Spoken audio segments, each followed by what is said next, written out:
इयं सावच्चं जोगं पच्चखामि मुहूर्तम् एकं पच्चवासामि द्विविधं त्रिविधेन न करेमि न कार्यमि मनसा वयसा कायसा तस्य वृद्धे वर्धमान विद्यामि गरिहामि बाणं मोसिनामि। एक मुहूर्त तक सावध देवी का क्या है?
चित्रकूट के चरणों में वंदन।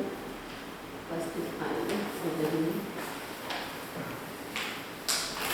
उत्तराधन का 22वां अध्ययन रत्ननेमि का संवाद, रत्ननेमि का जीवन के बारे में चल रहा है। अरिष्टनेमि साधु बन जाते हैं, दीक्षित हो जाते हैं। और जब तीर्थंकरों की दीक्षा होती है, तीर्थंकरों का कोई भी कार्य होता है, उसमें देवताओं का सहभागिता रहती है। 64 इंद्र अरिष्टनेमि की दीक्षा में आते हैं। नमो सिद्धानंद के साथ अरिष्टनेमि साधु बन जाते हैं। तीर्थंकर जब साधु बनते हैं तो उनके कोई गुरु नहीं होते हैं, किसी साधु के पास या गुरु के पास वो दीक्षा स्वीकार नहीं करते हैं। तीर्थंकर जब दीक्षा लेते हैं तो नमो सिद्धानंद केवल सिद्धों को ही नमस्कार करते हैं और अपने बालों का लुंचन स्वयं करते हैं, पंचमुष्टि लोच जिसे बोलते हैं। तो अरिष्टनेमि ने भी वैसा ही किया, पंचमुष्टि लोच किया, सावत्य योग का त्याग किया, यानी संपूर्ण सावत्यकारी प्रवृत्ति का त्याग किया। सावत्यकारी पर प्रवृत्ति जानते हैं आप? सावत्यकारी प्रवृत्ति किसे कहेंगे? हाँ, सावत्यकार सावत्य का संसारिक मतलब संसारिक अच्छा काम भी होता है ना। पाप कार्य प्रवृत्ति, जितने भी पाप कार्य है, क्योंकि संसार में रहने वाला व्यक्ति भी तो धर्म करता है, वो भी श्रावक जीवन जीता है, अच्छा जीवन जीता है, तो जितनी भी पाप कार्य प्रवृत्ति है उनको हम कहते हैं सावध्य। और पापकारी प्रवृत्ति कौन सी हुई? किसको कहेंगे कि ये क्रिया पापकारी है? बोलो। हाँ, जो 18 पाप होते हैं ना, 18 पाप तो जानते हैं आप। 18 पाप को हम सावत्य कार्य कहते हैं। सावत्य कार्य यानी पापकारी कार्य का मतलब है 18 पापों का सेवन करना। प्राणातिपात, निशावाद, अदत्तादान, मैथुन, परिग्रह, क्रोध, मान, माया, लोभ, राग, द्वेष, कलह, ये सब 18 पाप है। जो व्यक्ति 18 पापों में निरंतर रहता है, इसका मतलब वो पापकारी प्रवृत्ति हमेशा करता है। तो सावत्य काम जब आप सामायिक करते हैं तो सामायिक में भी सावत्य योग का त्याग करते हैं, यानी एक मुहूर्त तक 48 मिनट के लिए आप संपूर्ण पापकारी प्रवृत्ति का त्याग करते हैं। न तो आपको इसमें सोचना है, न क्रोध करना है, न लोभ करना है, न अहंकार करना है, पूरी समता की साधना होती है। परफेक्ट सामायिक उसे कहते हैं। तो अरिष्टनेमि ने साधु जीवन स्वीकार किया था। संपूर्ण सावत्य योग का त्याग 48 मिनट के लिए नहीं, जीवन भर के लिए, जीवन भर के लिए पापकारी प्रवृत्ति का उन्होंने त्याग कर दिया। साधु बन गए। साधु बनने के बाद साधना करने के लिए चले गए। उस समय वासुदेव कृष्ण उनके बड़े भाई थे, यानी कजन थे, बड़े भाई थे, उनसे बड़े थे। अपने छोटे भाई को आशीर्वाद दिया। नाणेन दंसनेन च चरित्रेण तवेणिये खंतिये मुक्तिये बद्धमानो भवालिये। अपने छोटे भाई को आशीर्वाद क्या दिया? ज्ञान से बढ़ो, दर्शन से बढ़ो, चारित्र में आगे विकास करो, क्षमा में विकास करो, मुक्ति में विकास करो। सीखना चाहिए कि हम छोटों को आशीर्वाद क्या देते हैं। जब व्यक्ति आशीर्वाद देता है, ज्ञान, दर्शन, चारित्र, क्षमा और मुक्ति का आशीर्वाद देता है, इसका मतलब वो संपूर्ण चीजों का आशीर्वाद दे चुका है। आशीर्वाद दे, कोई आपको प्रणाम करे, कोई आपसे आशीर्वाद मांगे तो उसे इतना अच्छा आशीर्वाद देना चाहिए ताकि उसके जीवन में संपूर्णता आ सके। पैसे का आशीर्वाद देंगे तो पैसा टिकेगा नहीं, क्योंकि जब ज्ञान सम्यक नहीं है, जब दर्शन सम्यक नहीं है, जब आचरण सम्यक नहीं है, तो पैसा भी टिकेगा नहीं। ये सब पुण्य से टिकता है। पुण्य होता है तो सब चीजें टिकती है, पुण्य नहीं है तो चाहे कितना भी आशीर्वाद दे दो कुछ टिकने वाला नहीं है। और पुण्य को बढ़ाने का माध्यम ही सम्यक ज्ञान, सम्यक दर्शन और सम्यक चरित्र है। तो वासुदेव कृष्ण ने अपने छोटे भाई को जो साधु बन गया है आशीर्वाद दिया कि तुम ज्ञान, दर्शन, चरित्र में विकास करो, क्षमा की साधना करो, मुक्ति की साधना करो। क्षमा का मतलब सबको क्षमा करो, संपूर्ण जीवों को क्षमा करो, किसी पर क्रोध मत करो, किसी को पछाड़ने की कोशिश मत करो, किसी के साथ शत्रुता का भाव मत रखो, किसी ने तुम्हारे साथ कैसा भी व्यवहार किया उसको भी क्षमा करो, माफ करो। क्योंकि जो व्यक्ति क्षमा सीख लेता है, दूसरे को माफ करना सीख लेता है, वो जीवन का विकास कर सकता है। उसके भीतर में सम्यक ज्ञान, सम्यक दर्शन और सम्यक आचरण पुष्ट हो सकता है। मुक्ति का विकास करो। मुक्ति का मतलब निर्लोभता, अनासक्ति की साधना करो। कोई भी किसी भी पदार्थ में आसक्त मत बनो। ये आशीर्वाद वासुदेव कृष्ण ने अनिष्ट नेमी को दिया। हमारे लिए भी आशीर्वाद हो सकता है कि हम भी सम्यक ज्ञान, सम्यक दर्शन और सम्यक आचरण को पुष्ट करने की कोशिश करें। ये पर्युषण का पर्व, हमेशा तो आप बाहर की दुनिया में रहते हैं, लेकिन ये 8 दिन पर्युषण का पर्व आता है। इसमें हमें अपने सम्यक ज्ञान, सम्यक दर्शन और सम्यक आचरण को पुष्ट करना है। क्षमा का विकास करना है कि अतीत में किसी के साथ कुछ भी हुआ है तो ये 8 दिन है अनुचिंतन का, कि मैंने अगर कुछ भी गलत किया है और सामने वाले ने मेरे साथ कोई भी गलत किया है और मेरे मन में उसके प्रति गलत विचार आ गया है, तो मुझे उसे माफ करना है, मुझे उसे क्षमा करना है। ये विकास हम 8 दिन में करते हैं, तभी तो हम क्षमस्व को मना सकते हैं, तभी तो हम क्षमा याचना कर सकते हैं। 8 दिन तक चिंतन नहीं किया तो अतीत सामने आएगा नहीं, अतीत सामने नहीं आएगा तो अतीत में क्या मिस्टेक की वो भी पता नहीं चलेगा। मिस्टेक सामने नहीं आएगी तो हम किसी को माफ भी नहीं कर सकेंगे, क्षमा भी नहीं कर सकेंगे। तो ये आशीर्वाद हमारे लिए भी है कि हम सम्यक ज्ञान, सम्यक दर्शन और सम्यक चारित्र का विकास करें, क्षमा का विकास करें, निर्लोभता का विकास करें, अनासक्ति का विकास करें। ये पर्युषण अनासक्ति की साधना का पर्व है। जीवन भर खाते हैं, केवल 8 ही दिन आता है जिसमें संयम की बात करते हैं। जितना कम हो सके उतना खाओ, जितनी बॉडी को आवश्यकता है उतना खाओ। लगता है कि मेरी बॉडी को हर दिन खाने की आवश्यकता नहीं है तो उपवास करो। लगता है कि थोड़ा खाने की आवश्यकता है तो एकासन करो, व्यासना करो, द्रव्य की सीमा करो। बहुत कुछ हम अपनी निर्लोभता को बढ़ा सकते हैं, अनासक्ति को बढ़ा सकते हैं।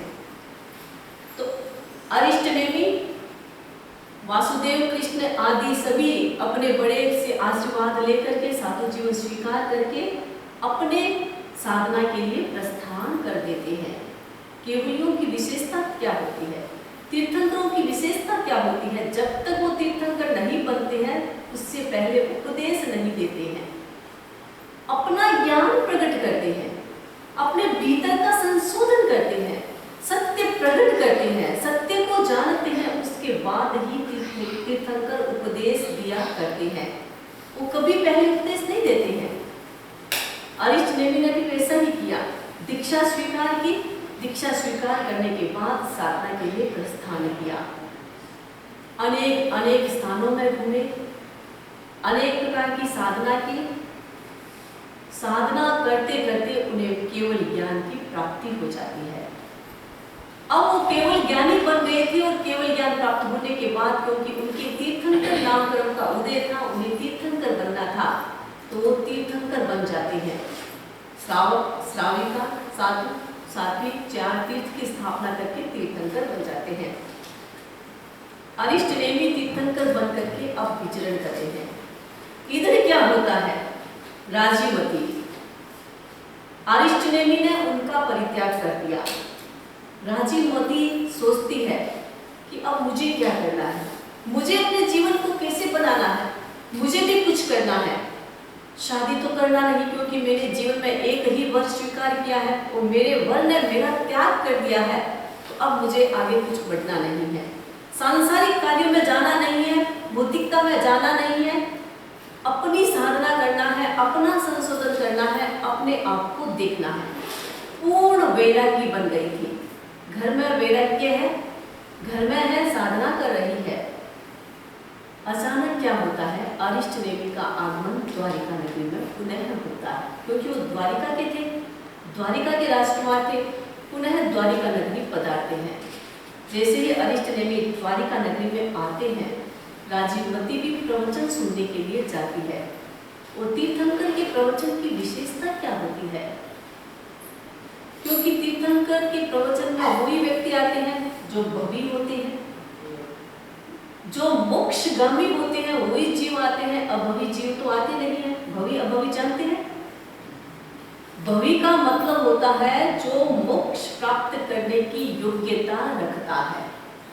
अभवी का मतलब है जिन्हें कभी मोक्ष मिलेगा ही नहीं। ऐसे जीव बहुत जीवों को देखते हैं, बहुत लोगों को देखते हैं कि इतना प्रवचन सुनते हैं, इतना सब कुछ करते हैं, लेकिन भीतर में कोई परिवर्तन नहीं। इसका मतलब क्या है? पता नहीं वो जीव मिथ्यात्व है, पता नहीं वो जीव अभवी है। प्रयत्न तो इतना करता है, लेकिन भीतर में बदलाव नहीं आता है, तो इसका मतलब कुछ न कुछ गड़बड़ी है। तो जो अभवी जीव होता है वो बाहर से तो बहुत सुनता है, बहुत करता है, लेकिन भीतर में उसका कोई परिवर्तन नहीं आता है। यहाँ तक हमारे आगमकारों ने कहा है कि एक अभवी जीव दीक्षा भी लेता है, जैन दीक्षा भी स्वीकार करता है, साधु भी बनता है, जैन आचार्य भी बन जाता है, लेकिन मोक्ष में जाने की योग्यता उसकी नहीं होती है। वो आचार्य भी बनता है, लेकिन भीतर से उसमें कोई परिवर्तन नहीं आता है। भीतर में वो जैसा है वैसा का वैसा रहता है। एक पत्थर होता है, कितना भी उसे करो पत्थर पत्थर ही रहेगा, उसमें कुछ भी नहीं होगा। तो उसी प्रकार जो व्यक्ति भीतर से पत्थर की तरह होते हैं, वो अभवी होते हैं, जिनमें कोई परिवर्तन नहीं आता है। तो अरिष्ट नेमि के प्रवचन में भवी लोग आए हुए थे। राजीवमती भी प्रवचन सुनने के लिए गई, और तीर्थंकरों की परिषद कभी खाली नहीं जाती है। परिषद जमती है तो उसमें कोई साधु बनते हैं, कोई दीक्षा लेते हैं, कोई श्रावक व्रत स्वीकार करते हैं, ऐसे ही जीव वहां जाते हैं। राजीवमती ने प्रवचन सुना, सोचा कि अब मुझे आगे प्रस्थान करना है। इतने दिन घर में रही, साधना की, अब मुझे दीक्षा लेनी है, और दीक्षा लेने की तैयारी। अरिष्ट नेमि के पास गई, दीक्षा की भावना प्रस्तुत की। अरिष्ट नेमि ने कहा, जैसा तुम्हें उचित लगे वैसा करो। तो राजीवमती ने अपने आप अरिष्ट नेमि से दीक्षा ली, लेकिन अपना लुंचन स्वयं किया, अपने बालों को स्वयं काटा अपने हाथों से, क्योंकि उस समय कोई साध्वी नहीं। तो उन्होंने साध्वी दीक्षा स्वीकार की। स्वीकार करके साध्वी बन जाती है, द्वारिका से प्रस्थान करती है, अनेक स्थानों में जाती है, प्रवचन करती है। वो बहुत शुद्ध थी। राजीवमती के लिए भी कहा है कि वो बहुत शुद्ध थी। सा पप्पया संति पप्पा वेसी तहि बहु शयनम परियणम चेव शीलवंता बहुस्या। वो राजीवमती जो प्रवर्जित हो चुकी थी, साध्वी बन चुकी थी, वो क्या थी? शीलवती। शीलवती तो थी क्योंकि उसके पति ने उसको स्वीकार नहीं किया, पहले साधु बन गए, उसके बाद उसने किसी पुरुष के सामने गलत दृष्टि से देखा नहीं। पूर्ण वैराग्य थी, पूर्ण शीलवती थी, संपूर्ण ब्रह्मचर्य का पालन करती थी, और बहुत शुद्ध थी, ज्ञान में भी संपन्न थी। अनेक गुरुओं का ज्ञान, 14 गुरुओं का ज्ञान उसने कर लिया था। तीर्थंकरों के पास रहती थी, बहुत शुद्ध ज्ञानी थी। तो जगह जगह जाती, प्रवचन करती, अनेक लोगों को तारा, अपने परिवार के लोगों का उद्धार किया। विचरण करते करते एक बार क्या होता है, भगवान अरिष्ट नेमि के गिरनार में दर्शन करने जाती है। अनेक साध्वियां उनके साथ थी, साध्वियों के साथ अरिष्ट नेमि के दर्शन के लिए जाती है।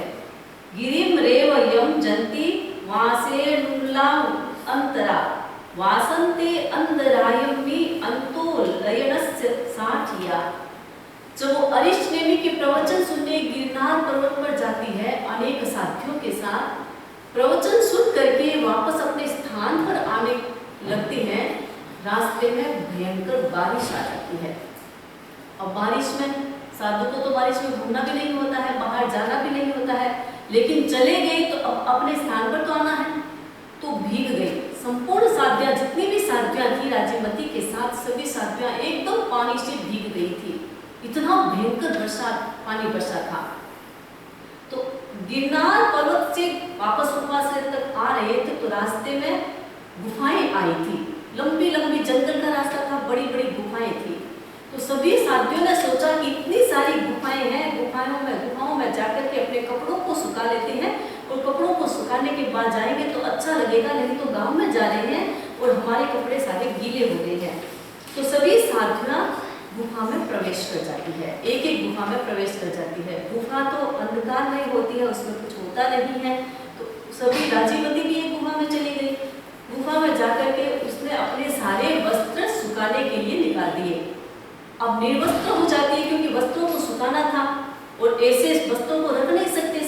साध्वी थी, गीले वस्त्र पानी के भीगे हुए रख नहीं सकते, क्योंकि पानी अपकाय भी जीव होता है। जैन दर्शन में तो अपकाय भी जीव होता है, जीवों की हत्या साधु कर नहीं सकता। अब भीग गई तो कपड़ों को सुखाने के लिए गुफा में जाती है। सोचा कोई गुफा में है नहीं, सभी साध्वियां एक गुफा में चली गई, राजीवती भी एक गुफा में चली गई। कपड़ों को सुखाया, खोलने के लिए कपड़े उसने खोले और कपड़ों को सुखा दिया। उसे पता नहीं था क्योंकि गुफा अंधकारमय थी, उसे पता नहीं था कि उस गुफा में कोई दूसरा व्यक्ति भी साधना कर रहा है, कोई बैठा हुआ है। राजीवती को पता नहीं चला क्योंकि अंधकार था, अंधकार में तो कुछ दिखता नहीं है। राजीवती ने अपने कपड़े सुखाने के लिए फैलाए, तो इतने में ही देखा कि कोई व्यक्ति आ रहा है उसके सामने। राजीवती चमक गई, इस गुफा में कौन है? रत्नेमी वहां बैठा हुआ था।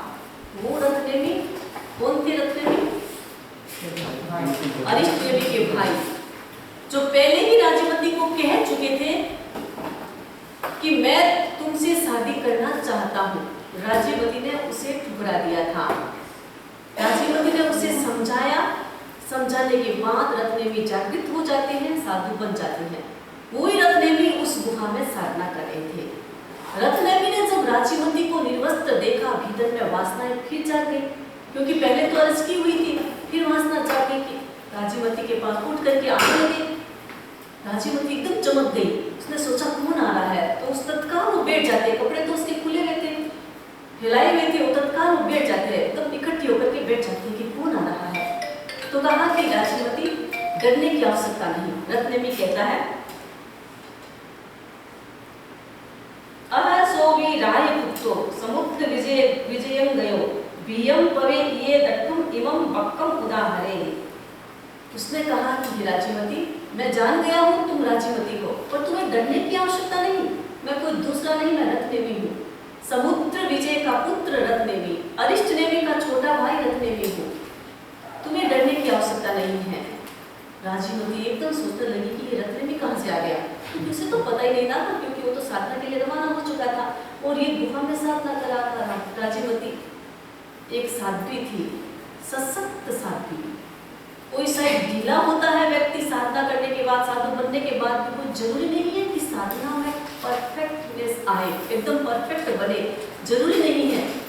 लेकिन राजीवती तो एकदम परफेक्ट साध्वी थी। कितने वर्षों तक उसने शील का पालन अपने घर में किया, साधु जीवन अपने घर में जिया, उसके बाद वो साध्वी बनी थी, इसीलिए वो एकदम पूर्ण पक्की साध्वी थी। उसने रत्नेमी से कहा, रह नेमी अहम बद्धे, उस रत्नेमी ने कहा, रह नेमी अहम बद्धे सुरुवे चारु भाषिनी मयम भयाई सुनेनु नैते पीला भविष्यहि। ये राजीवती, डरने की बात नहीं, मैं रत्नेमी हूँ, मैं रत्नेमी, और तू बहुत सुंदर है, तेरा शरीर बहुत सुंदर है, तो मैं तुम्हें फिर तुमसे प्रार्थना करता हूँ कि हमें ये जीवन मिला है उसका उपयोग करना चाहिए।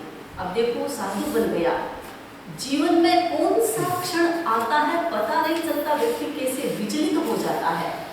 करते करते, साधना करते करते ऐसे कर्मों का उदय आता है कि व्यक्ति अपनी साधना से भटक जाता है, अपने रास्ते से भटक जाता है।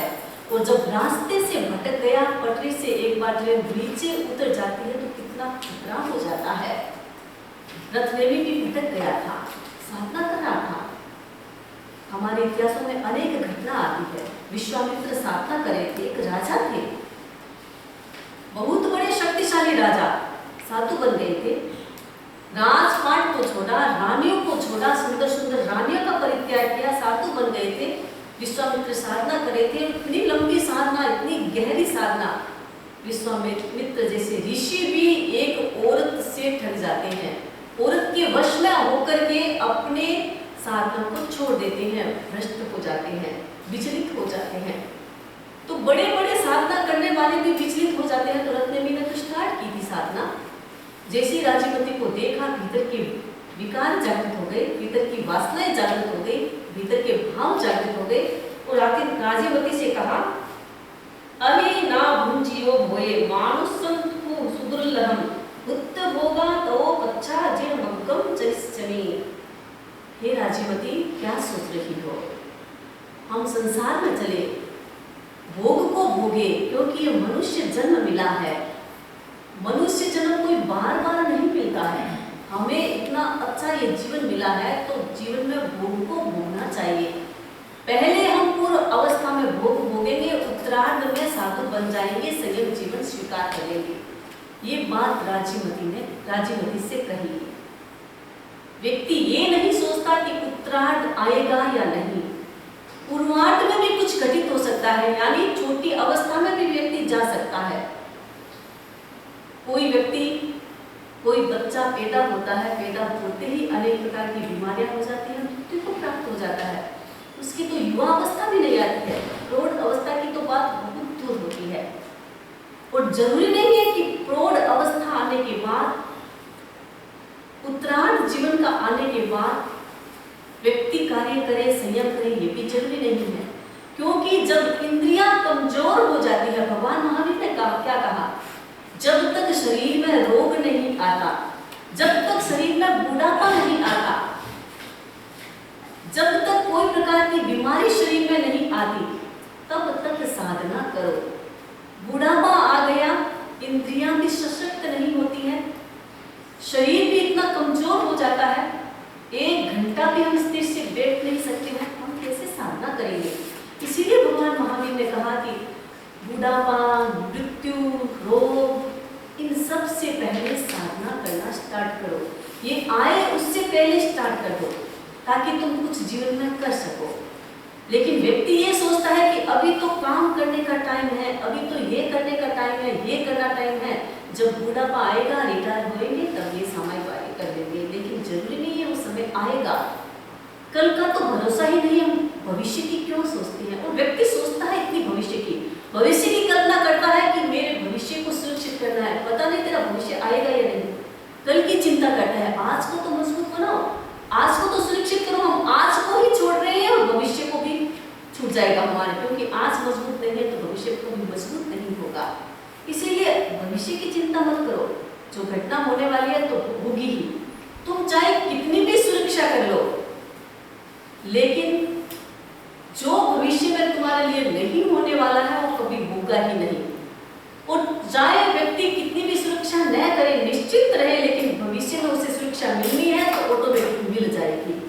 इसीलिए हमेशा ये चिंतन करना चाहिए कि वर्तमान क्षण ही बहुमूल्य होता है, उसका पूर्णतया रस निकालो, उसका पूर्णतया उपयोग कर लो।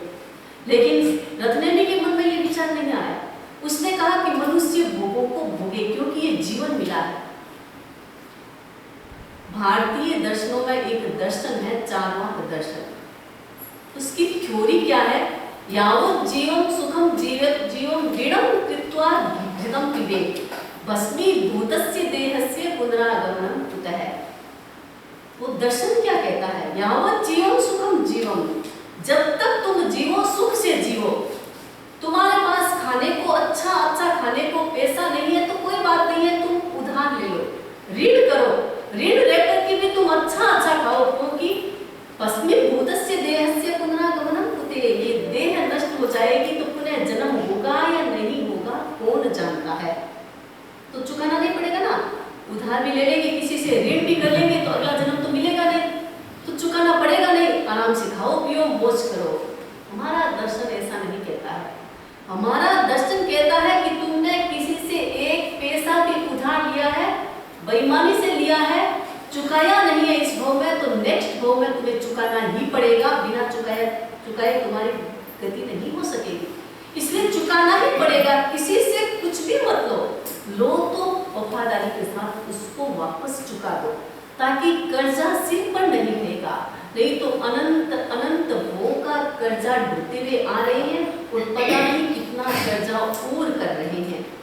इसीलिए ये मनुष्य जन्म मिला है, इस मनुष्य जन्म का उपयोग करना चाहिए।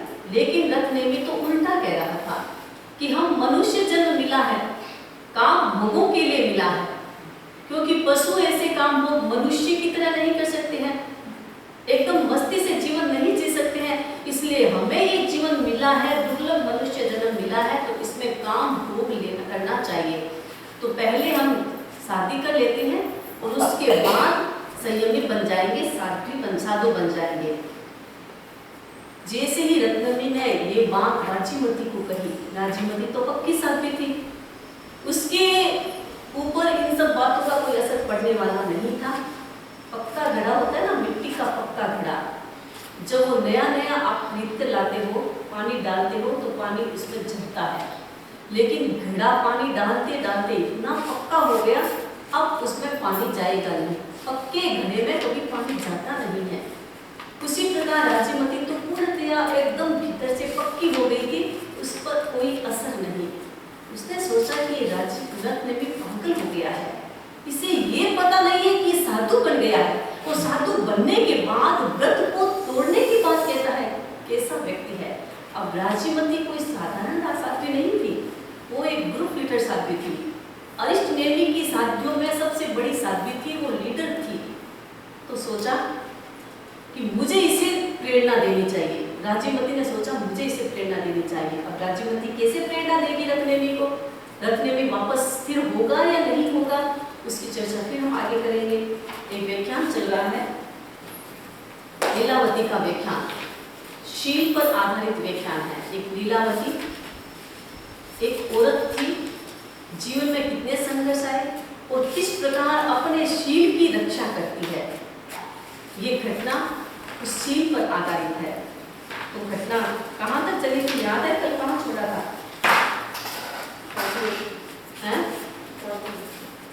शादी हो गई, लीलावती की शादी हो जाती है। किसके साथ? सागर दत्त के पुत्र के साथ।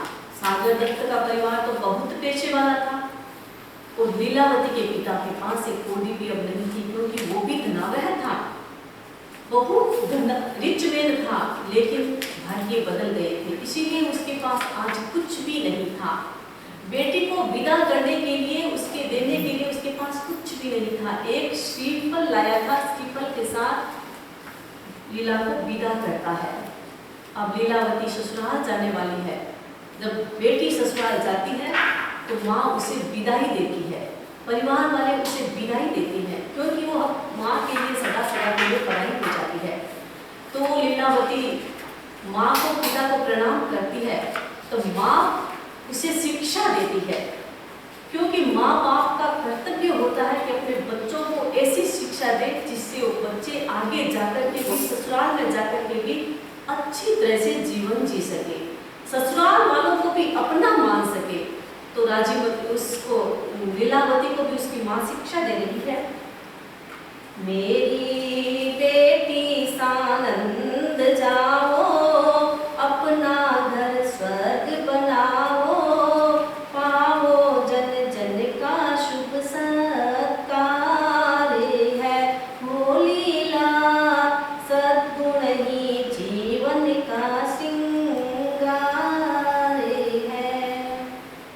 बेटी जाओ जहाँ वहीं पर सद्गुण सुरभि महकाना, करना सबकी सब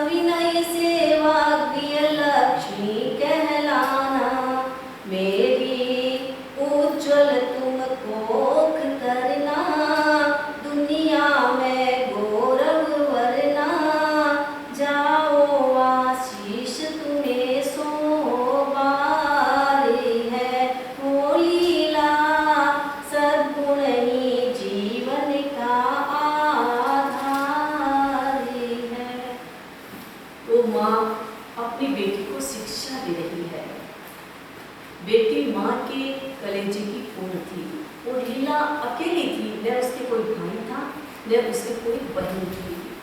माँ कहती है बेटी, क्योंकि माँ भी संस्कारी थी, माँ भी धार्मिक थी, पिता भी धार्मिक थे, तो बेटी से कहती है कि बेटी ससुराल जा रही हो, ध्यान रखना, ससुराल में तुम्हारे सास ससुर को ही अब माता पिता मानना, अपने गुणों से पूरे परिवार को सुरक्षित करना, कभी कोई ऐसा न कहे कि लीला इस प्रकार गलत काम कर रही है, हमेशा अपने संस्कारों को उच्च रखना, हमारे कुल का गौरव बढ़ाना। हर माँ जब अपने बेटी ससुराल जाती है तो ऐसी ही शिक्षा दिया करती थी। आजकल तो पता नहीं कैसी शिक्षा देती है, लेकिन पहले ऐसी शिक्षा दिया करती थी, क्योंकि अच्छे कुल के लोग होते हैं, सभ्य कुल के लोग होते हैं, वो हमेशा ये चाहते हैं कि हमारे परिवार का सदस्य कहीं भी जाए अपने गुणों से सबको प्रभावित करे। आजकल क्या शिक्षा देते हैं कि तुम पढ़ी लिखी हो, कोई भी तुम्हारे साथ ऐसा व्यवहार करे तो सहने की आवश्यकता नहीं है, तत्काल सामना करना। ऐसा करने वाला, ऐसी करने वाली माँ अपने बेटी को कभी अच्छे संस्कार नहीं देती है, अपने बेटी के परिवार को तोड़ने का काम करती है। इसीलिए हमेशा संस्कार अच्छे दो, संस्कार अच्छे दो कि तुमने उसको स्वीकार किया है, ये तुम्हारा ससुराल है, अब तुम्हारे लिए ये घर है, उसको घर मान करके तुम व्यवहार करोगी तो सब कुछ अच्छा चलेगा।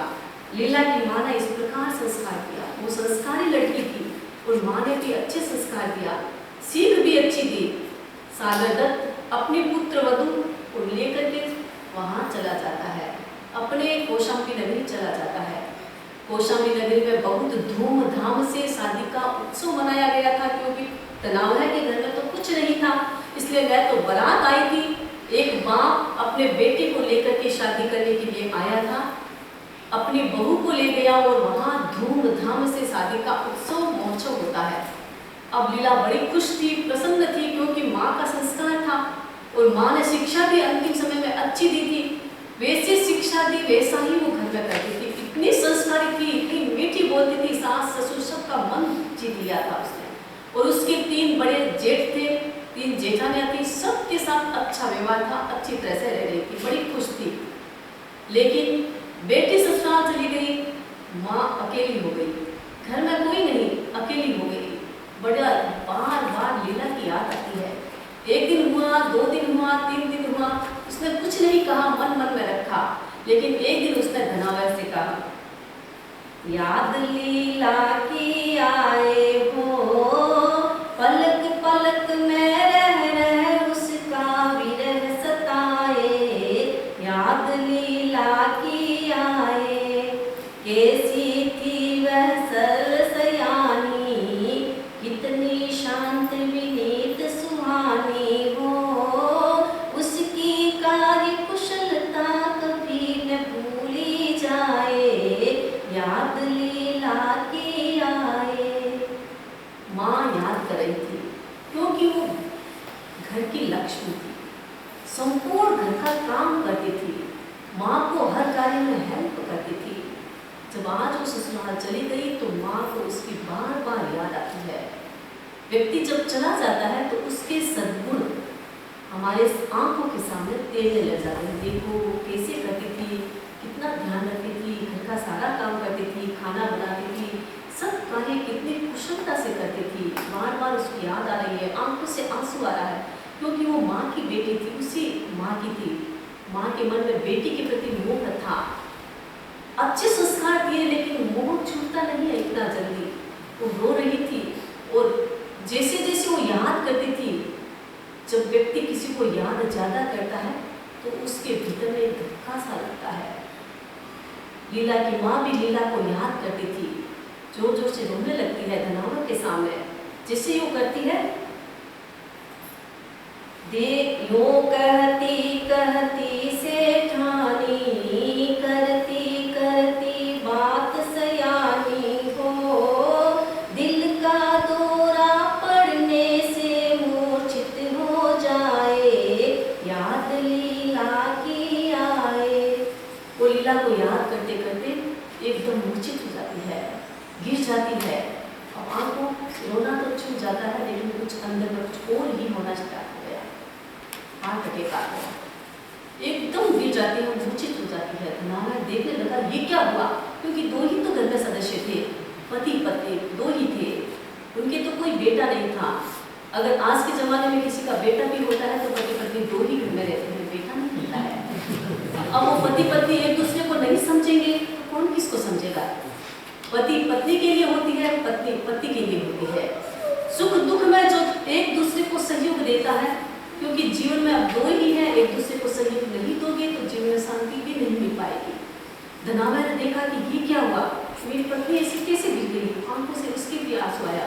वो देखने लगा, देख धनावय का दिल घबराया, ये क्या क्या कह कर चिल्लाया, किए बहुत उपचार मगर कुछ काम नहीं आया।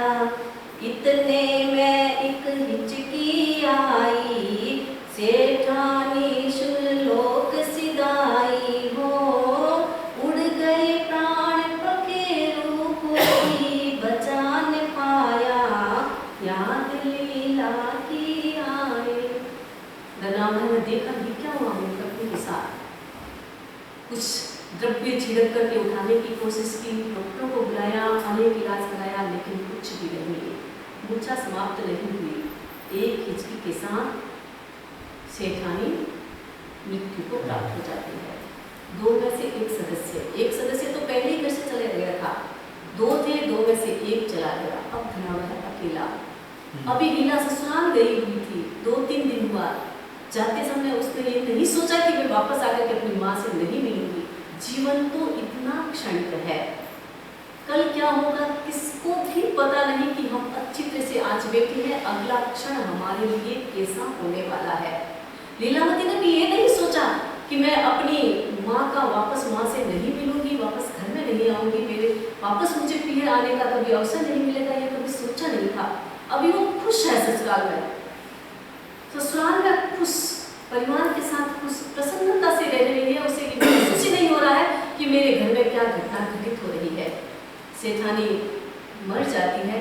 अब जो व्यक्ति मर जाता है, मरने के बाद तो चाहे कितना प्रिय हो, उसे कोई घर में नहीं रखता है, उसे तो शमशान घाट ले जाना ही होता है। अब धनावय तो अकेला था, आसपास के लोग आते हैं, धनावय के साथ दाह संस्कार करने के लिए जाते हैं। अब धनावय क्या सोचता है, धनावय सोच रहा है, छोड़ चली मझधार मुझे यह प्राण प्यारी रे, करता सेठ विचार कर्म गति टले न टाली रे, छोड़ चली मझधार, देख प्रिया की चिता सुलगती, कोमल कलिसी काया जलती, लगा सोचने सेठ स्वप्न सी सारी माया रे,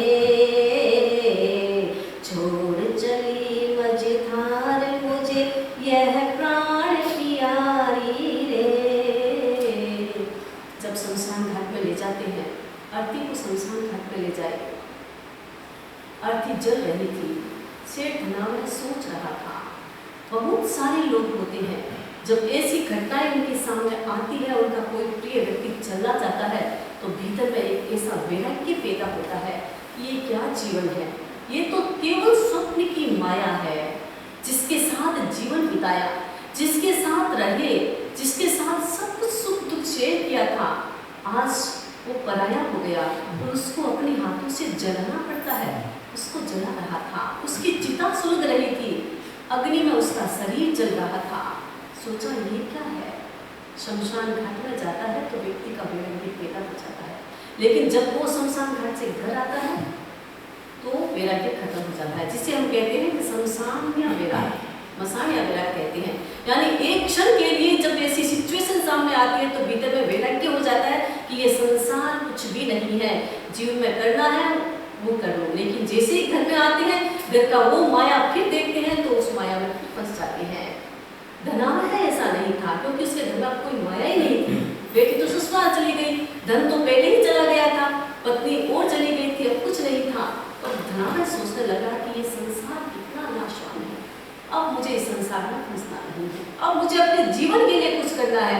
मेरी जो रिस्पॉन्सिबिलिटी मेरी बेटी थी उसकी शादी हो गई है, अच्छा घर मिल गया है, मेरे दोस्त के पास गई है, तो मुझे कोई चिंता नहीं है, मेरी पत्नी मुझे छोड़ के चली गई, अब तो मैं अकेला हूँ, अब मुझे क्या करना है। भाग्य भी उसका तेज था। एक मुनि वहाँ पधारे, धनमुचि नामक एक मुनि वहाँ पधारे थे।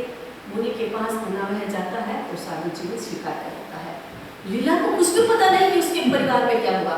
अभी तो ससुराल गई हुई थी, वापस तो घर भी नहीं आई थी। ससुराल जाने के बाद एक बार बेटी फिर घर में आती है तो लगता है कि भाई हाँ मैं अपने घर में आई हूँ, लेकिन लीला तो घर भी नहीं आई थी, ससुराल से चली गई, ससुराल गई थी और इधर उसकी माँ की मृत्यु हो गई, पिता साधु बन गए।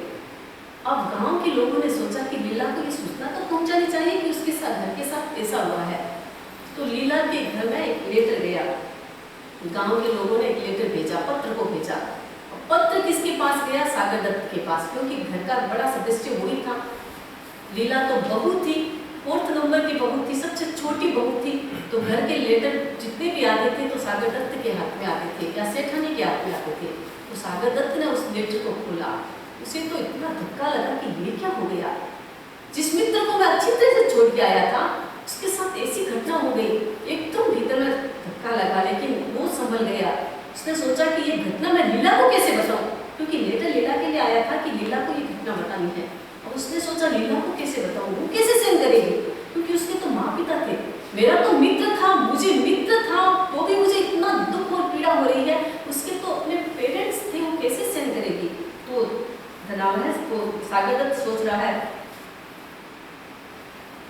इस दुनिया के नाटक का कुछ भेद न पाया है, कोई सुखिया कोई दुखिया कर्मों की माया है। तत्काल बुलाकर पास में लीला को सामने, लीला को सामने, पट प्यार दुलार हृदय का हद स्नेह दिखाया है, कोई सुखिया कोई दुखिया कर्मों की माया है। सेठ सागर दत्त ने लेटर पढ़ा और अपनी पत्नी से कहा कि ये घटना लीला को तो नहीं कह सकता, क्योंकि मेरे भीतर इतना साहस नहीं है कि मैं उसे बताऊं कि उसके माता की मृत्यु हो गई और पिता साधु बन गए हैं, घर को छोड़ चुके हैं, तो ये बात तुम बताओ। सेठानी से कहा तुम बताओ। सेठानी बेचारी डर रही थी कि इस लीला को कैसे बताऊं, क्योंकि उसे बहुत दुख होगा, उसको कौन से वो कैसे अपने आप को संभाल पाएगी। तो सेठानी लीला को अपने पास बुलाती और कहती है, तू है मेरी प्रिय बेटी, सब तेरी माया है, सब तेरी माया है। बोली माता जी तुम अब मेरी माता हो सही, कोई सुखिया कोई दुखिया कर्मों की माया है। उसने कहा कि आज सासू जी मुझे ऐसे क्यों कह रहे हैं कि तू ही मतलब तो हमारी बेटी है, किसी को कहेंगे तो ऐसा तो नहीं कहेंगे कि लीला तेरे माता की मृत्यु हो गई है, डायरेक्ट तो ऐसे नहीं कहेंगे ना, पहले माकूल बनाएंगे। तो उसने कहा कि बेटी देख, अब तुम ससुराल में आ गई हो, हमारे लिए तुम सब कुछ हो, ये दुनिया में ये घर में जितने भी लोग हैं वो सब तुम्हारे हैं, ये सारी माया तुम्हारी है, तुम्हें कोई प्रकार का दुख नहीं है, तुम कोई प्रकार का टेंशन मत करना, सारी बातें ऐसी कह रही है। उसने सोचा कि 3 दिन 4 दिन हो गए ससुराल से आने के बाद आए, सासू जी ने ये बातें बार बार तो कभी नहीं की, लेकिन आज ऐसे क्यों कह रही है, तो मन में डाउट हो गया ना, क्योंकि घर में उसके परिवार में उसकी माता चली गई थी, तो उस संवेदन तो आएगा ना, वाइब्रेशन तो उसको भी फील होगा ना, तो उसके भीतर में एकदम डाउट हो गया कि ऐसे क्यों कह रही है। तो कहा सासू जी क्या बात है, आप ऐसे क्यों कह रही हो, मैंने तो कोई ऐसी बात भी प्रकट नहीं की और मैं तो आपके सामने बहुत खुश रह रही हूँ, तो आप ऐसे क्यों कह रही हो कि नहीं बेटी ऐसी कोई बात नहीं है। तो कहा कि नहीं मुझे बताना पड़ेगा। तो वो कहती है कि बेटी तुम्हारी माँ की मृत्यु हो गई है और तुम्हारे पिता साधु हो गए हैं। जैसे ही लीला को कहा, लीला ने तो सुना और आवाज नीचे गिर जाती है, बेहोश हो जाती है। अब सासू ससुरा सब आ गए, अब क्या करें, क्योंकि वो सागर दत्त की ड्यूटी थी, क्योंकि वो धनाव है, उसका मित्र था, उसकी पुत्री को वो स्वयं लेके आया था अपने बेटे के लिए, अब उसको संभालना उसकी ड्यूटी थी। परिवार वाले लोग सब आ गए, द्रव्य कुछ छिड़का जिससे लीला होश में आती है, जैसे होश में आती है फूट फूट के रोती है, फिर वापस गिर जाती है, बार बार इसे उपचार करने से वो ठीक हो जाती है, लेकिन भीतर का दुख नहीं निकला। आंखों के आंसू तो कितने दिन चलते हैं, 1 दिन 2 दिन 4 दिन, आखिर आंसू भी तो सूख जाते हैं, स्टोर होता है वो निकल गया, अब क्या आंसू तो नहीं निकलते, लेकिन दुख तो भीतर में एकदम बैठा हुआ था। न तो खुश रहती है घर में, न अच्छी तरह से खाना खाती है, हर समय अपनी माँ को ही याद करती है, अपने पिता को याद करती है कि क्या हुआ मेरे घर में, एकदम ऐसे रोने लग जाती है। तो सास ससुर ने सोचा कि ये तो ठीक नहीं है, लीला हमेशा ऐसे रहेगी तो उसके जीवन पर भी असर पड़ेगा, उसके स्वास्थ्य पर भी असर पड़ेगा, तो कुछ करना चाहिए।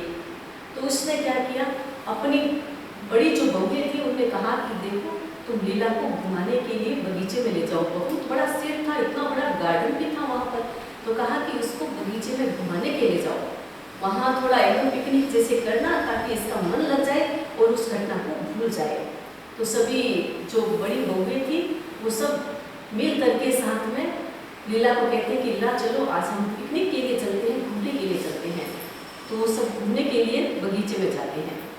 बगीचे में अब घूम रहे हैं, अनेक प्रकार का खाद्य सामग्री सब खा पी रहे हैं, सब कर रहे हैं। लीला को कोई प्रसन्नता नहीं, वो चली तो गई लेकिन भीतर में कोई प्रसन्नता नहीं थी। फिर भी वो उनकी जो बड़ी जेठानियाँ थी बार बार उसे इन्वॉल्व करती है, कुछ ऐसे गेम खेलते हैं, कुछ प्ले करते हैं, कुछ खाना पीना करते हैं, जिससे लीला थोड़ी खुश होती है। तो सब बैठ करके बात करते हैं। तो बात चली तो किसकी चली, पीहर की चली। चारों बैठी थी, बात कर रही थी, क्योंकि चारों का ही ससुराल था, सबके पीहर की बात चली। वो भूल गए कि लीला के सामने ऐसी बातें नहीं करनी है। और पीहर की बात चली और पीहर की बात करते करते सब अपने अपने पीहर का बताने लगे। तो लीला से कहा, लीला तुम भी तो बताओ तुम्हारे पीहर में और कौन है, क्योंकि ये तो सबको पता था कि इसकी माता की मृत्यु हो गई है और पिता भी साधु बन गए हैं। तो लीला से पूछा कि और तुम्हारे घर में कौन है, कोई और तो होगा। तो लीला अब क्या बताएगी, इसके पीछे क्या घटना, क्योंकि वहाँ ऐसी घटना हुई कि उस गार्डन में कोई एक चोर था, लूटी नाम का चोर। वो चोर चोरी करने के लिए कहीं आया हुआ था। तो उसने देखा कि यहाँ तो बहुत सारे लोग घूमने के लिए आए हैं, तो एक ट्री के पीछे, बहुत बड़े बड़े ट्री थे, उसके पीछे वो छिपा हुआ था और देख रहा था कि ये औरतें तो बहुत सुंदर है। तो अब वो ट्री के पीछे खड़ा खड़ा सुन रहा है, उनकी बातें सुन रहा है, क्योंकि उसे भी कोई योजना बनानी होगी। तो वो बातें सुन रहा है और इधर ये चारों बैठ करके बातें करेंगे। अब लीला क्या बताएगी, आगे लीला के साथ क्या घटना होगी उसके जीवन में, उसकी चर्चा हम आगे करेंगे। आज अर्जुन का जब करेंगे 2 मिनट उसके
आज के लिए एक चीज का त्याग करना है।